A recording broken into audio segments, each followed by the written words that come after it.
Hello guys! Welcome back to my channel. So ayan, 5 AM, nagising ako. Nagpunta ako dito sa Jewel from Terminal 4 to Terminal 1. Sumakay ako ng shuttle o yung bus. Free lang naman siya, so kahit unlimited ka magpabalik-balik, carry lang yan. Dala ko nga pala guys yung bagahe ko dyan. So habang naglalakad-lakad ako at tinitingnan ko yung mga kung ano pwede kong libutin, dala-dala ko siya.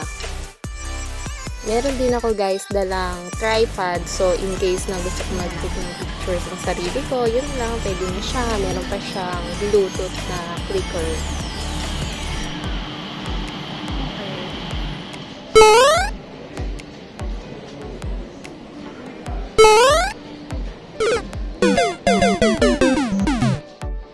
So ayan guys, tingnan nyo, ang ganda ng lugar.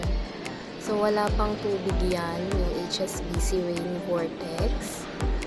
Kasi 11:30 AM pa siya magbubukas. So, habang hindi pa siya nagbubukas, ikot-ikot muna ako, picture-picture. So, ngayon, sa time na yan, Super Mario ang theme dito sa may Rain Vortex. Kaya ayan, nakatik ako ng picture sa bawat lugar na merong mga design ni Mario. Ayan, gagawin niya. So dito, free lang naman to guys. So, kaya okay lang naman. Wala kayong babayaran dito. Don't worry. Dito nga pala sa Changi Airport, may libre na internet 3 hours. So, connect ka lang doon. So, pag na-consume mo na siya, connect mo lang siya ulit. Meron another 3 hours yun. Hanggang kailan mo gusto.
Diba guys, ang daming tao dito nung time na yan. Kaya makikipagdigmaan ka para lang makapag-take ka ng solo picture mo dyan sa waterfalls na yan.